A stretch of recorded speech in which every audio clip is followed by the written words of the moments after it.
નમસ્કાર મિત્રો, સ્વાગત છે તમારું ગુજરાત લાઈવ યુટ્યુબ ચેનલમાં। મિત્રો, આજના સમાચાર વિશે વાત કરતા પહેલા જો તમે અમારી ચેનલમાં નવા છો તો નીચે લાલ કલરનું સબસ્ક્રાઇબ બટન આપેલું છે, તેને દબાવીને બાજુમાં રહેલા ઘંટડી બટનને પણ દબાવી દેજો, જેથી મારા આવનારા તમામ વિડીયોની માહિતી તમને મળતી રહે। મફત આધાર કાર્ડ અપડેટ કરવાની અંતિમ તારીખ લંબાવાઈ। કેન્દ્ર સરકારે દેશભરમાં આધાર કાર્ડ યુઝર્સને મોટી રાહત આપી છે।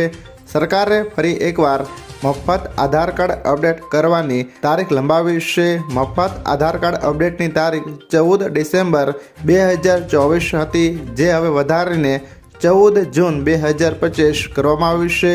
આનો અર્થ એ થયો કે હવે UIDAI વેબસાઇટ દ્વારા 14 જૂન 2025 સુધી આધાર કાર્ડને મફતમાં અપડેટ કરી શકાશે। નવા નિયમો હેઠળ નાગરિકોએ દર 10 વર્ષે આધાર કાર્ડમાં તેમની માહિતી અપડેટ કરવી પડશે। ત્યાર પછીના સમાચાર વિશે વાત કરીએ તો રાજ્યમાં હજુ 5 દિવસ રહેશે ઠંડીનો ચમકારો। ગુજરાતમાં કાતિલ ઠંડીનો અનુભવ થઈ રહ્યો છે। 6 ડિગ્રી તાપમાન સાથે નલિયા ફરી ગુજરાતનું સૌથી ઠંડુ શહેર રહ્યું। ડીસામાં 9.1 ડિગ્રી, રાજકોટમાં 10.6 ડિગ્રી તાપમાન, ભુજમાં 11.2 ડિગ્રી, અમદાવાદમાં 12.5 ડિગ્રી તાપમાન નોંધાયું। 12 શહેરોમાં લઘુત્તમ તાપમાન 14 ડિગ્રીથી નીચે છે। શીતલહેર વચ્ચે દિવસે પણ ભારે ઠંડીનો અનુભવ થઈ રહ્યો છે। ત્યાર પછીના સમાચાર વિશે વાત કરીએ તો કુંવરબાઈનું મામેરું યોજના હેઠળ દીકરીઓને લગ્ન સમયે સહાય।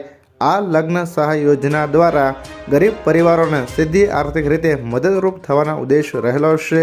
લગ્ન કરેલી દીકરીઓને DBT દ્વારા સીધી જ એમના બેંક ખાતામાં સહાય ચૂકવાય છે। કુંવરબાઈનું મામેરું યોજના SC વર્ગની દીકરીઓના લગ્ન કર્યા પછી લાભ આપવામાં આવે છે। આ યોજનામાં લાભાર્થી દીકરી દીઠ રૂપિયા 12,000 જમા કરાવવામાં આવે છે। ત્યારબાદના મહત્વના સમાચાર વિશે વાત કરીએ તો શિક્ષણ વિભાગનો મહત્વપૂર્ણ નિર્ણય। ગુજરાત સરકારે સ્કૂલોના પટ્ટાવાળાઓને રાહત આપી છે। હવે તેમને પરીક્ષા વગર જ પ્રમોશન મળે છે। શિક્ષણ વિભાગે સપ્ટેમ્બર 2020માં અનુદાનિત શાળાઓના બિન શૈક્ષણિક કર્મચારીઓને બઢતી આપવાનો નિર્ણય લીધો છે। પ્રશાસનિક કર્મચારી સંઘે 4th કેટેગરીના પટ્ટાવાળાઓને વિવિધ યોગ્યતાને આધારે વિશેષ કેસોમાં વિભાગીય પરીક્ષામાંથી મુક્તિ આપવાની માંગ કરી હતી, જેને સરકારે એક વર્ષ માટે સ્વીકારી ખાતાકીય પરીક્ષામાંથી મુક્તિ આપી છે। ત્યાર પછીના સમાચાર વિશે વાત કરીએ તો દંડ ન ભરવા હવે બહાના નહીં ચાલે। અમદાવાદ શહેરમાં સૌથી વધુ લોકો નિયમોનો ભંગ કરે છે, જેને લઈને ટ્રાફિક વિભાગ દ્વારા CCTV, સ્પીડ ગન, ડેશ કેમ થકી લોકોના ચલણ જનરેટ કરાય છે। પોલીસ ઓનલાઈન અને ફિઝિકલ ચલણથી દંડ વસૂલશે। અત્યાર સુધી પોલીસ 100 કરોડથી વધુનો દંડ લોકોને ફટકાર્યો છે।